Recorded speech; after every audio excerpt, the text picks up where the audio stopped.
اعوذ باللہ من الشیطان الرجیم بسم اللہ الرحمن الرحیم۔ السلام علیکم، میں ہوں محمد اکرم۔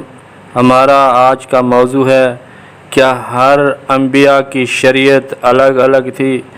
عزیزان من، ہم مسلمانوں میں مشہور ہے کہ تمام انبیاء کرام کی شریعت الگ الگ تھی۔ ہر نبی کی شریعت میں احکامات الگ الگ تھے۔ کہتے ہیں دین ایک ضرور تھا لیکن شریعت الگ الگ تھی، لیکن اللہ تعالیٰ قرآن میں دین بھی اور شریعت بھی ایک ہی قرار دے رہے ہیں، جیسا کہ سورۃ آل عمران میں فرمایا دین ایک ہے، بے شک اللہ کے یہاں اسلام ہی دین ہے۔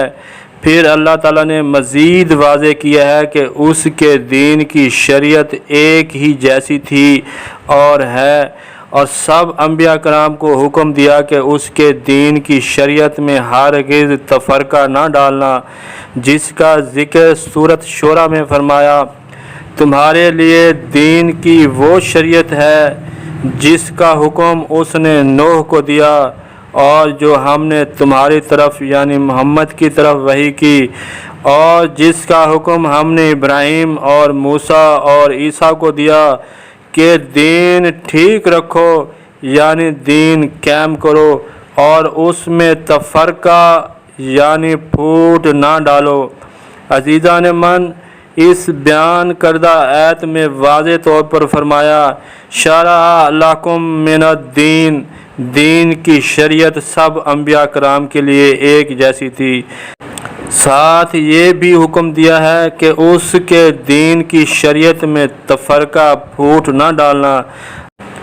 اگر شریعت کے احکامات ہم مسلمانوں کے مطابق اگر الگ الگ تھے پھر تو پھوٹ تفرقہ پیدا ہو گیا، اس لیے ہم غلط ہیں، اور قرآن حق ہے کہ سب انبیاء کے دین کی شریعت ایک تھی، ایک ہی جیسے احکامات تھے، مگر ہم لوگ اپنی سمجھ سے خود ساختہ الگ الگ شریعت بنا لیتے ہیں۔ نعوذ باللہ من ذالک، انبیاء کرام میں بھی فرقہ پرستی ڈال دی، حالانکہ شریعت بالکل الگ الگ نہیں ہے۔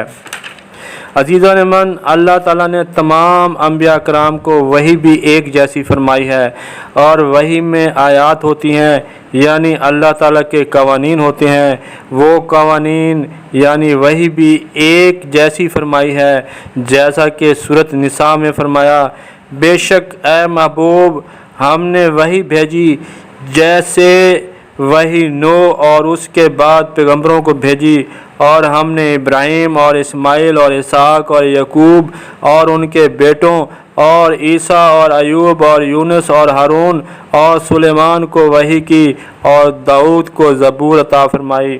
جب سب پیغمبروں کو ایک جیسی وحی فرمائی تو ہم مسلمانوں کا یہ کہنا کہ شریعت الگ الگ تھی، احکامات الگ الگ تھے، غلط ہو جاتا ہے۔ ایک جیسی وحی کا مطلب ایک جیسے احکامات ہیں، ایک جیسی شریعت ہے۔ عزیزان من، اللہ نے کبھی بھی اپنے تمام انبیاء کرام کی شریعت یا احکامات کو تبدیلی نہیں فرمائی ہے، جیسا کہ اللہ تعالیٰ نے سورۃ فاطر میں فرمایا ہے تو تم ہرگز اللہ کے دستور یعنی سنت کو بدلتا نہ پاؤ گے اور ہرگز اللہ کے قانون کو ٹلتا نہ پاؤ گے۔ سورۃ فتح میں سنت یعنی دستور یا شریعت کو نہیں بدلنے کا دوبارہ حکم فرمایا ہے کہ اللہ کا دستور ہے کہ پہلے سے چلا آتا ہے، اور ہرگز اللہ کا دستور یعنی سنت کو بدلتا نہ پاؤ گے، کیونکہ تمام امتوں کے لیے یا تمام انبیاء کرام کے لیے دین کی شریعت یا احکامات ایک جیسے تھے، سنت ایک جیسی تھی، اس لیے تمام انبیاء پر ایمان لانا فرض ہے اور ان میں فرق کرنا بھی منع فرمایا ہے، جیسا کہ سورۃ بقرہ میں فرمایا یوں کہو ہم ایمان لائے اللہ پر، اس پر جو ہماری طرف اترا، جو اتارا گیا ابراہیم و اسماعیل و اسحاق و یعقوب اور ان کی اولاد پر، اور جو عطا کیے گئے موسیٰ و عیسیٰ اور جو عطا کیے گئے باقی انبیاء پر۔ اپنے رب کے پاس سے ہم ان میں کسی پر ایمان لانے میں فرق نہیں کرتے اور ہم سب اس کے لیے مسلمان ہیں۔ عزیزان من، تمام انبیاء کا دین اسلام ایک تھا، دین کی شریعت سب کے لیے ایک تھی اور ہے، اور یہ سنت، یہ شریعت، یہ دستور کبھی بھی اللہ تعالیٰ تبدیل نہیں کریں گے۔ اس لیے تمام امتوں کا نام صرف مسلمان رکھا تھا، جیسا کہ سورۃ حج میں فرمایا، اور اللہ کی راہ میں جہاد کرو جیسا کرنے کا اس نے تمہیں پسند کیا، اور تم پر دین میں کچھ تنگی نہ رکھی۔ تمہارے باپ ابراہیم کے دین میں تمہارا نام مسلمان رکھا، اگلی کتابوں میں اور اس قرآن میں۔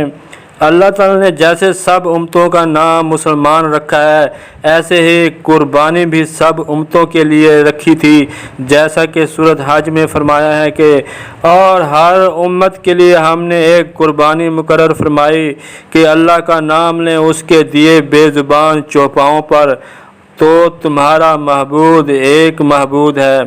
جیسے سب کا نام مسلمان رکھا تھا اور قربانی ہر امت پر فرض تھی، بالکل ایسے ہی روزے ہر امت پر فرض تھے اور ہیں، جیسا کہ سورۃ بقرہ میں فرمایا ہے، اے ایمان والو، تم پر روزے فرض کیے گئے جیسے اگلوں پر فرض تھے کہ کہیں تمہیں پرہیزگاری ملے۔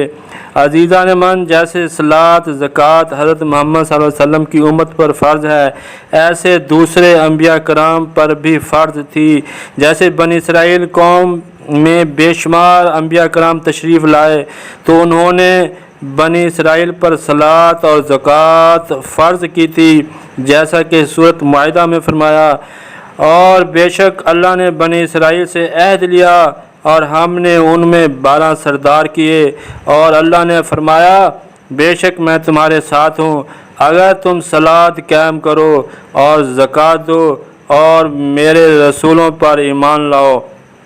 حضرت ابراہیم علیہ السلام بھی صلاۃ قائم کرتے تھے، جیسا کہ سورۃ ابراہیم میں ہے کہ اے میرے رب، مجھے صلاۃ قائم کرنے والا رکھ اور میری ذریت یعنی اولاد کو، اے ہمارے رب ہماری دعا سن لے۔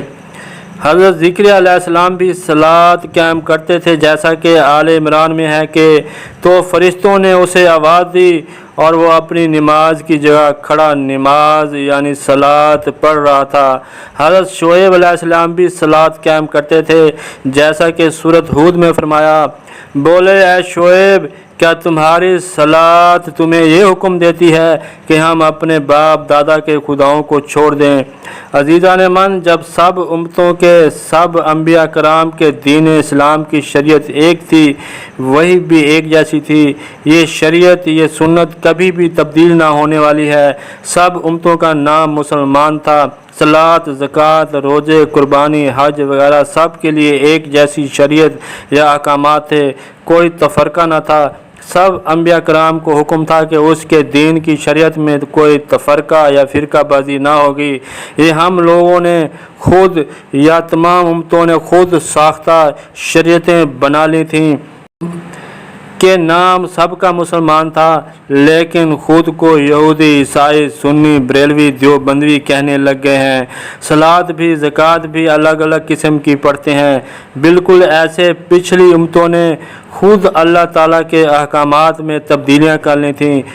خود ساختہ تبدیلیوں کو اگر کوئی شریعت کو الگ الگ کہتا ہے تو وہ غلط کہتا ہے۔ اللہ نے کوئی شریعت میں تبدیلی نہیں رکھی ہے۔ اس لیے یاد رکھیں، اللہ تعالیٰ کے ہاں صرف دین اسلام ہے، اور دین اسلام کی شریعت بھی تمام انبیاء کرام اور تمام امتوں کے لیے ایک تھی اور ایک ہے۔ امید ہے آپ کو ہماری بات سمجھ آ گئی ہوگی۔